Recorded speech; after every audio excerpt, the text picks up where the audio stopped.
Hay semanas que cuando uno se prepara la predicación, fluye. Estás on point, estás ahí conectado con Jesús, va y empiezas a escribir y todo fluye. Esta semana ha sido todo lo opuesto para mí. No fluía, no fluía, no fluía. Y tenía un tema en mente que yo personalmente no quería hablar. Pero al final, pues me pudo. Así que vamos a abordar este tema que me parece un tema un poco controversial, a lo mejor un poco raro para una predicación, pero bueno, voy a intentar hacerlo de la mejor manera. Pero antes de comenzar, quiero haceros una pregunta. ¿Quién es fanático, y quiero que levantes la mano, de las películas románticas? Muy poquita gente. Muy bien. Yo no soy fanático de las películas románticas. Yo soy fanático del cine, me encanta ver películas, pero románticas es el género que a lo mejor más pereza me da. Y creo que hay una parte de hipocresía en esto, en por qué no me gustan las películas románticas. Porque cuando veo una película romántica, pienso, no ve qué historia más falsa. O sea, no me lo creo, no me lo vendes. Pero luego, por otro lado, veo John Wick y digo, ¡guau! ¡Qué pasada! No sé qué. Que es más falso aún, ¿no? Porque ya se hubiera muerto en la primera película. Pero, ¿qué pasa con las películas románticas? A diferencia de John Wick, que vale, sabemos que es falso porque le hubieran pegado un tiro y se muere, las películas románticas juegan con un poco de una verdad. Y ahí es donde se vuelve incómodo. Sabemos que a lo mejor la manera en la que ocurre este acto romántico y la intensidad que ocurre parece ser un día no se conocen y a los 3 días ya se casan, es como falso, pero hay una parte que dices, oye, pues ese amor romántico es real. Y creo que por eso juega tanto con nuestras emociones, juega tanto con una parte muy sensible nuestra, porque todos, o casi todos, espero, hemos sentido alguna vez algo así. Nos hemos enamorado o alguien nos ha gustado o hemos tenido sentimientos, ¿no? Entonces, creo que por esta razón, estas películas en parte me molestan tanto, porque sé que el resto de películas me engaña, pero estas películas me engañan con medio verdades. Y recuerdo que lamentablemente también le tengo tirria a estas películas porque alguna vez las vi después de algún tipo de... Estaba con una chica y luego la cosa no funcionó y vi una película romántica y recuerdo estar llorando y que se me salían los mocos y ver esta película y decir que es todo falso y... Es verdad, es parte falso, pero parte no. Y quiero serte muy honesto con lo que voy a decir. Creo que tanto Disney como la pornografía nos han ayudado a crear una falsa imagen del amor y del romanticismo. Sin embargo, el amor y el romanticismo, esa conexión, son cosas reales. Y sin duda, son cosas que generalmente deseamos y es normal. Hoy quiero hablar de un tema muy poco tratado en la iglesia. Hoy quiero hablar del amor romántico y erótico. Así que como no hay niños, menos Marco que no se entera, no pasa nada. ¿Y por qué quiero hablar de esto? Bueno, no sé si lo sabes, pero en la Biblia hay todo un libro dedicado a esto. Y si creemos, que nosotros lo creemos, que la Biblia es un libro inspirado por Dios, pensar que hay un libro solamente dedicado al amor romántico y erótico, entonces significa que para Dios esto es importante. Y si para Dios es importante, para ti y para mí debería ser importante. Por favor, te voy a pedir que me acompañes a Cantar de los Cantares, ¿vale? Que está después de... ¿Eclesiastés? Si no me equivoco. Se me acaba de ir. Sí. Cantar de los Cantares, capítulo 4. Y yo voy a leer una versión. No soy muy fan de esta versión, pero es una versión que ya como que interpreta mucho el texto, ¿vale? Y por si no lo sabes, Cantar de los Cantares es una poesía. Entonces te lo voy a leer con una versión que es como más sencilla de leer y es más poética, ¿vale? Entonces, Cantar de los Cantares, por si lo quieres ver, capítulo 4, versículo 9, ¿vale? Cantar de los Cantares, capítulo 4, versículo 9, dice lo siguiente. Amada mía, desde que me miraste, mi corazón te pertenece. Es tuyo desde que lo envolviste entre los hilos de tu collar. Qué dulces son tus caricias, amada mía. Son más dulces que el vino, más fragantes tus perfumes que todas las especies. Son tus labios un panal, amada mía.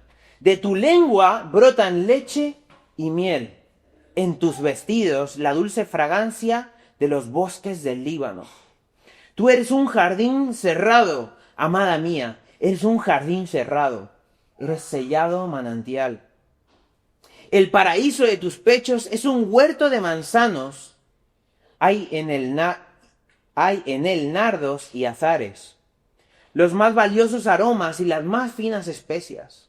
Eres una fuente de los jardines, el manantial de agua viva que baja del monte del Líbano.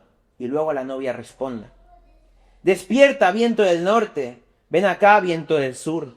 Soplen sobre mi jardín y esperan su fragancia. Ven a tu jardín, amado mío. Prueba sus deliciosos frutos. ¡Ay! Lo que le acabo de decir. Antes de comenzar, déjame darte un poco de contexto, ¿vale?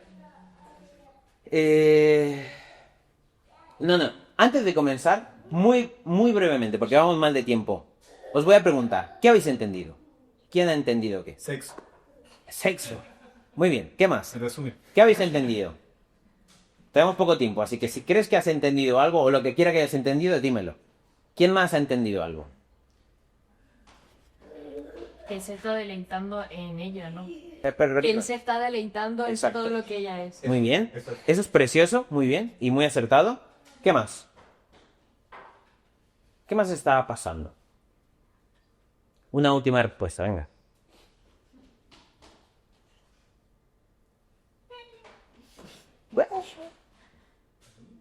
¿Qué más? ¿Qué os habéis dado cuenta? ¿Qué os llama la atención? ¿Hay alguna palabra que se repite mucho? Eso es importante. ¿El jardín? Jardín. Muy bien. Vamos a dejarlo ahí y ahora hablaremos de eso. Déjame leerte lo que dice un comentarista sobre el libro de Cantar de los Cantares. La naturaleza explícita de algunas partes de Cantar de los Cantares puede ser un poco chocante para algunos lectores. Sin embargo, la literatura erótica metafórica no era inusual en el antiguo Cercano Oriente, especialmente en las canciones de amor egipcias. En consecuencia, las metáforas sexuales que aparecen en el texto expresan las emociones intensas de una pareja que se ama, a quienes les cuesta estar separados y que a veces describen los méritos y la belleza del otro en términos floridos. A la luz de su pasión sería imposible hablar en términos que no fueran sensuales e íntimos. Aquí hay una celebración de la vida, tanto del mundo natural como entre los seres humanos. ¿Qué significa todo esto? Primero, déjame decirte lo que no significa. Cantar de los Cantares es un libro muy antiguo. Ya era un libro de la literatura judía, y cuando el cristianismo se forma el canon, o sea, los libros que componen hoy la Biblia, ya Cantar de los Cantares siempre ha supuesto problemas. ¿Por qué? Porque para la gente, los estudiosos de la Biblia, los estudiosos de la teología, decían: ¿qué hace un poema erótico en medio de la revelación divina? Es una cuestión muy rara. Entonces, lo que muchas personas hacían, y déjame darte como un dato friki, a la hora de interpretar la Biblia, se puede interpretar bajo distintos lentes. Entonces, como Cantar de los Cantares tiene mucha complejidad, el lente por el que se interpretaba era la alegoría. O sea, déjame ponerte un ejemplo. Yo soy muy fan de los padres de la iglesia, pero aquí voy a contarte dónde metieron un poco la pata. Cirilo de Alejandría, por ejemplo, en su enfoque alegórico del capítulo 1.13, dice: mi amado es para mí como el saquito de mirra que duerme entre mis pechos. Y entonces Cirilo de Alejandría diría: los pechos del que está hablando Cantar de los Cantares se refiere uno al Antiguo Testamento y otro al Nuevo Testamento. Entonces eso era muy común en los padres de la iglesia. Alegorizaban: sus pechos son como un ciervo. Bueno, pues el ciervo significa la iglesia que ha sido vencida por la sangre, cosas así, ¿vale? Entonces, cuando leemos Cantar de los Cantares, una tendencia que tenemos como seres humanos es hacerlo muy... Nos cuesta asimilar que hay una poesía erótica. Y como nos cuesta asimilarlo, le ponemos cosas que no son. Entonces, Cantar de los Cantares no habla de dos amados, habla de Jesús y la iglesia. Y la realidad es que no es verdad. Eso sería faltarle al respeto al autor, que no quiere hablar de Jesús y la iglesia. El autor está hablando de un novio, de una novia, o se quieren conocer. El propósito primordial del libro no es describir una relación entre Dios y su pueblo, sino más bien, exaltar el amor sexual entre un hombre y una mujer. Sin embargo, este mensaje es tan importante hoy como nunca antes. Tanto la sociedad como la iglesia a menudo han distorsionado la sexualidad humana, por lo que es importante que se nos recuerde que el sexo, dentro de los parámetros del matrimonio, es un don de Dios. Esto es un comentario, ¿vale? Ahora, quiero volver a algo que dijo Gunther. Cantar de los Cantares, y en concreto esta parte que yo mencioné, o leímos, perdón, habla mucho de un jardín. Entonces, quiero que te pongas en contexto. Dios inspira a un poeta, no sabemos muy bien quién era este poeta, algunos piensan que era Salomón, pero no se sabe.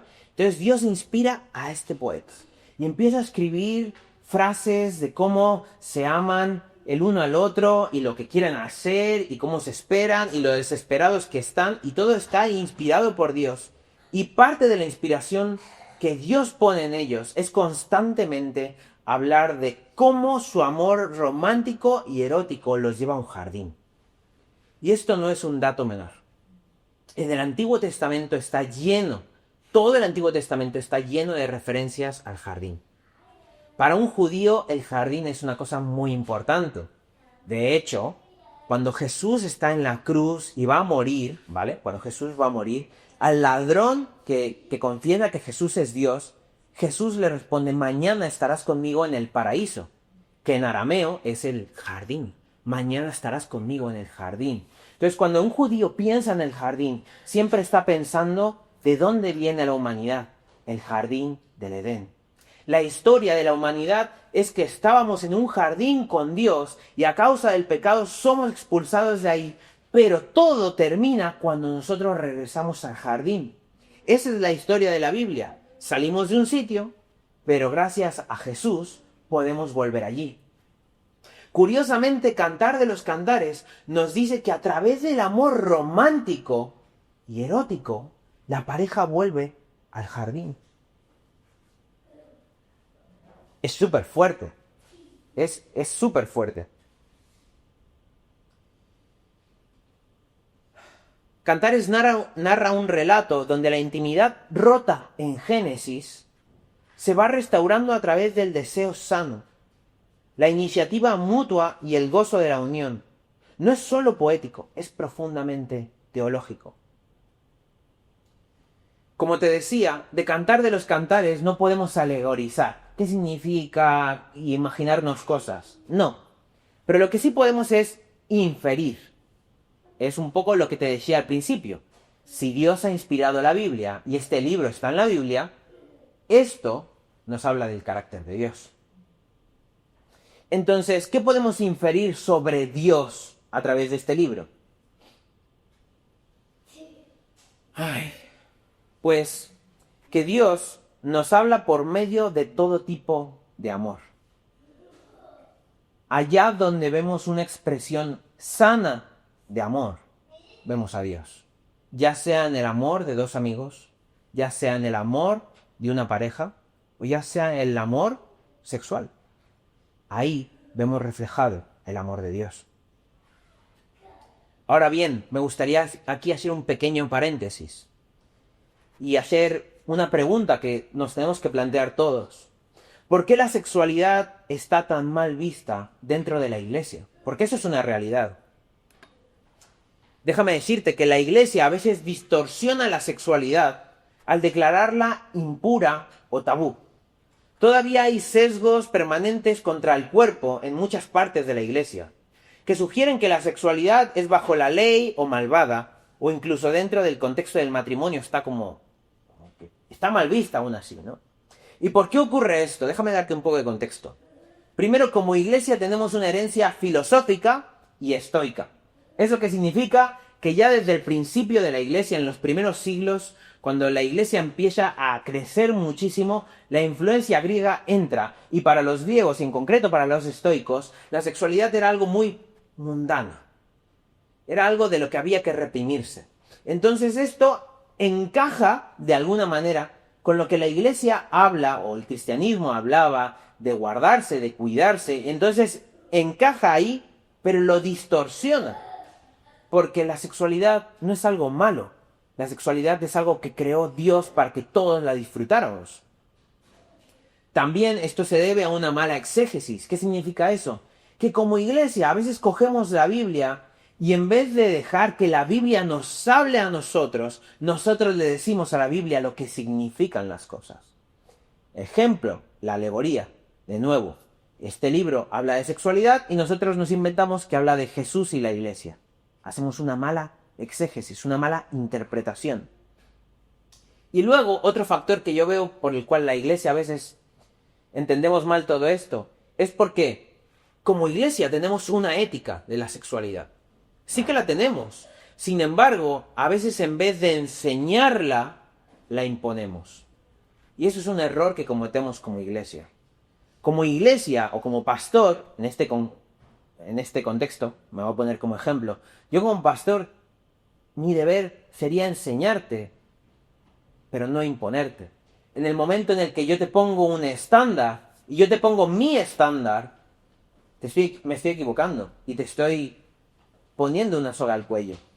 Yo te debo enseñar lo que la Biblia dice, y te debo incluso enseñar que en la teología hay diferentes formas de ver la sexualidad, diferentes formas de entenderla. Y tú, a través de tu relación con el Espíritu Santo, tienes que llegar a conclusiones.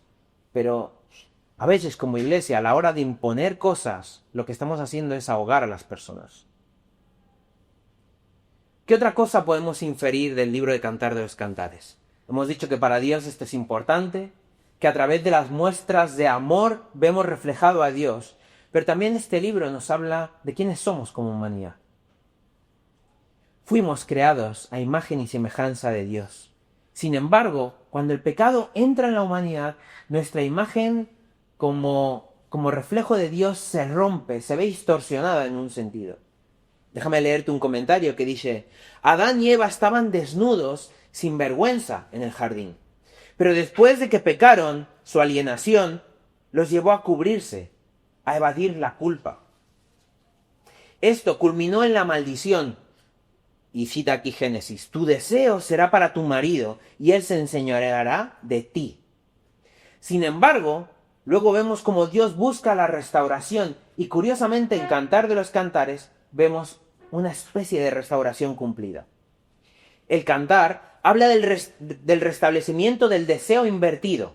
El que desea, ojo, es el hombre, y es el que toma la iniciativa adecuada en la relación, superando el juicio de la maldición sobre la relación de género. El hombre y la mujer se encuentran en la reconciliación y la intimidad. Este autor está diciendo algo precioso, a lo mejor un poco con palabras rimbombantes, que te lo voy a traducir. Podemos inferir que en el jardín del Edén, hombre y mujer estaban desnudos, estaban sin vergüenza, eran iguales, no había superioridad entre ellos, no había pecado que hiciera que uno se sometiese al otro. Sin embargo, a raíz del pecado, como te decía, la imagen de Dios se distorsiona y entonces empezamos a someternos los unos a los otros, pero de manera negativa. Sin embargo, en Cantar de los Cantares vemos cómo esto cambia. En Cantar de los Cantares vemos a una mujer, que te animo a que leas Cantar de los Cantares, todo va a tener más sentido, que no se termina de amar a sí misma. Y de repente el marido cambia todo aquello de una concepción social judía de la época y el marido empieza a buscarla, el marido empieza a alabarla, el marido empieza a decir que todo él es suyo. Y para nosotros hoy esto a lo mejor no significaría nada, pero en el contexto está cambiando un paradigma. El hombre y la mujer, cuando están desnudos y ante Dios, son iguales. Y someterse cambia de someterse porque te obligo a someterse porque te amo. Y el marido ama, o el novio ama a su novia, y él se somete desde el amor. Y él se da a ella desde el amor. Esto no es una visión mundana del sexo, es una visión redimida, bíblica y hermosa. Por este tipo de cosas, y de nuevo en la iglesia universal, hay muchísimas formas de pensar con respecto al sexo y con respecto al género. Sin embargo, nosotros como iglesia pensamos que cuando realmente hay amor y traemos a Dios a nuestras vidas, entonces debería haber una restauración. Y ya no debería haber más un sometimiento desde el te tienes que someter, porque sí, a un sometimiento desde el amor. Entonces, mi mujer se somete a mí porque me ama y yo me someto a ella porque la amo. Y entonces, estamos restaurando la imagen del jardín. Y esto es muy importante, y si quiero que te quedes con algo es con esto. Cuando leemos el libro de Cantar de los Cantares y nos dice que a través del amor romántico, a través del amor erótico, volvemos al jardín, escúchame bien, lo que significa es que si nosotros abrazamos una sexualidad sana, escúchame bien, una sexualidad sana, estamos acercándonos al jardín. Estamos restaurando nuestra imagen como nuestro reflejo de Dios.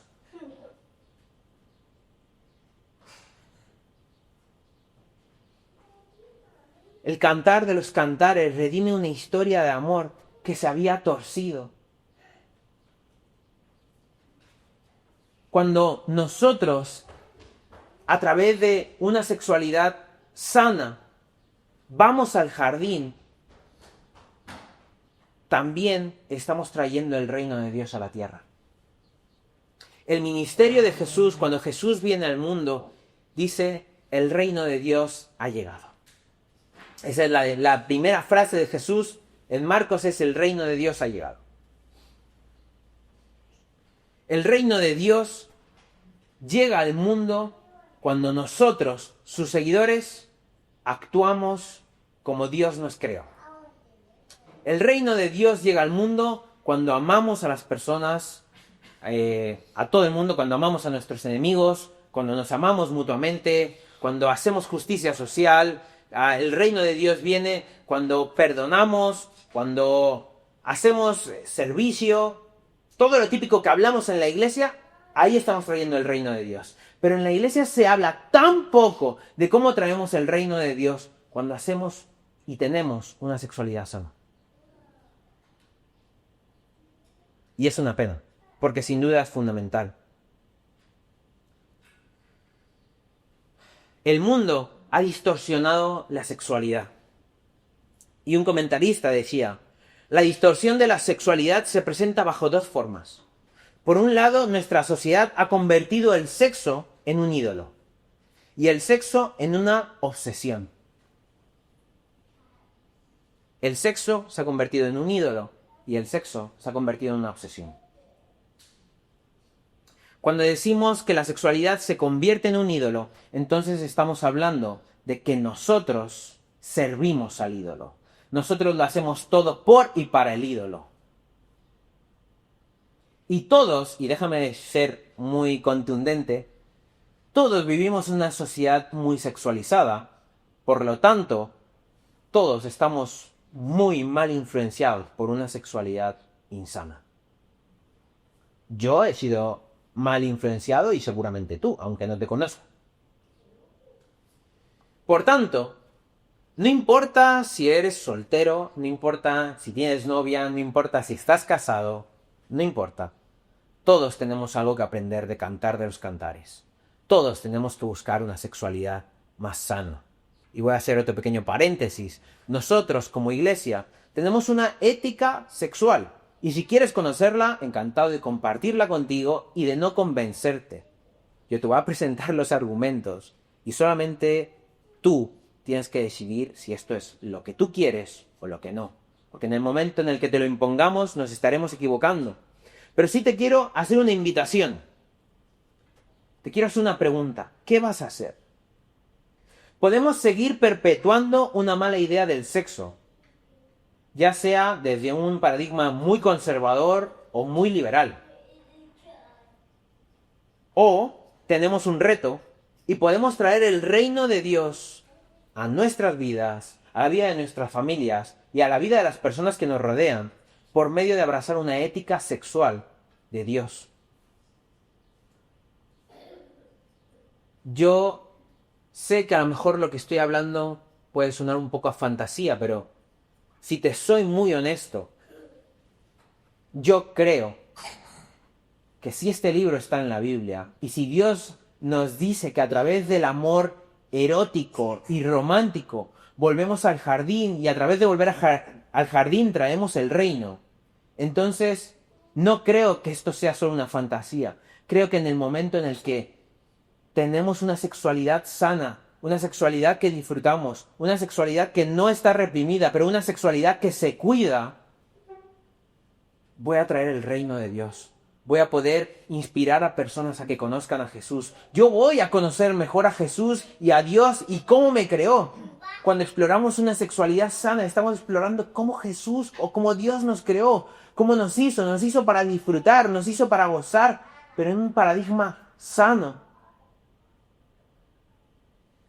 Y déjame cerrar con una frase del diario de Noé. El mejor tipo de amor es el que despierta el alma y nos hace aspirar a más. El que planta fuego en nuestros corazones y trae paz a nuestras mentes. No me gusta el diario de Noé. Lo siento.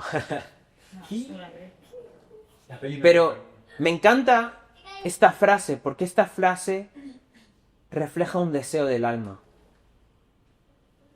Y lo sepas o no, escúchame bien, lo sepas o no, tu alma anhela una sexualidad sana. Y está en ti buscarla o no. Si deseas una sexualidad como la del mundo, tu alma se va a ver afectada. Yo no te estoy hablando de que te vamos a juzgar, tú haz lo que tú quieras. A mí no me afecta, te afecta a ti. Pero si estás dispuesto a abrazar la sexualidad del reino, la sexualidad del jardín, creo que cosas sanas pueden empezar a pasar. Creo que te pueden sorprender. Yo sé. Esta predicación ha sido rara. Y me ha costado más a mí que a ti. Y sin duda esto es un tema que hay que explorar muchísimo más despacio. Pero hoy yo quiero plantar esta idea en tu corazón. Cuando tomamos la Santa Cena, estamos recordando que Jesús dio su vida por nosotros y que el reino de Dios va a regresar. Cuando Jesús vino al mundo, dijo, el reino de Dios ha llegado. Ahí hay una aparente contradicción. Estamos esperando el reino de Dios, pero el reino de Dios en parte ya está. El reino de Dios se hace presente hoy cuando tú y yo lo vivimos. Sin embargo, no lo vivimos completamente. Entonces esperamos a que Jesús regrese. Hoy quiero animarte a que cuando participemos del pan y del vino, tengas esta idea presente. Tú puedes ser un agente del reino. Tú puedes traer el reino. Y lo vas a traer cuando ames a los demás, cuando perdones a tus enemigos, cuando tengas una sexualidad sana. No es una cosa menor. Y tener una sexualidad sana no es nada fácil porque vivimos en un mundo que casi nos lo quiere impedir a capa y espada. Ten paciencia. Jesús tiene misericordia. Yo me equivoco y yo no tengo la sexualidad sana que me gustaría. Pero Jesús me tiene paciencia y misericordia. Y por eso tomamos el pan y el vino. Porque recordamos que Jesús se subió a una cruz. Y a pesar de que hoy yo no soy el Hijo perfecto, la sangre de Jesús fue derramada para perdonarme cada día. Así que cuando tomes este pan y tomes este vino, recuerda, Jesús te tiene misericordia, Jesús te tiene paciencia y el sacrificio de Jesús te cubre de todo pecado. Si has pecado, no te preocupes, Jesús te perdona, Jesús te restaura. Y lo seguirá haciendo hasta el día en que Él venga. Padre, gracias porque hoy estamos un domingo más aquí, aprendiendo más de ti. Señor, ayúdanos a guardar lo bueno y a desechar lo malo. Y ahora, Padre, que vamos a participar del pan y del vino, recuérdanos, Señor, que tú nos perdonas. Recuérdanos que tú nos amas. Recuérdanos, Señor, que tú nos restauras. Ayúdanos a vivir tu perdón y ayúdanos a vivir con esperanza de que cada día podemos ser mejores hasta que tú regreses, Señor. Acompáñanos e inspíranos. En el nombre de Jesús. Amén. Participamos.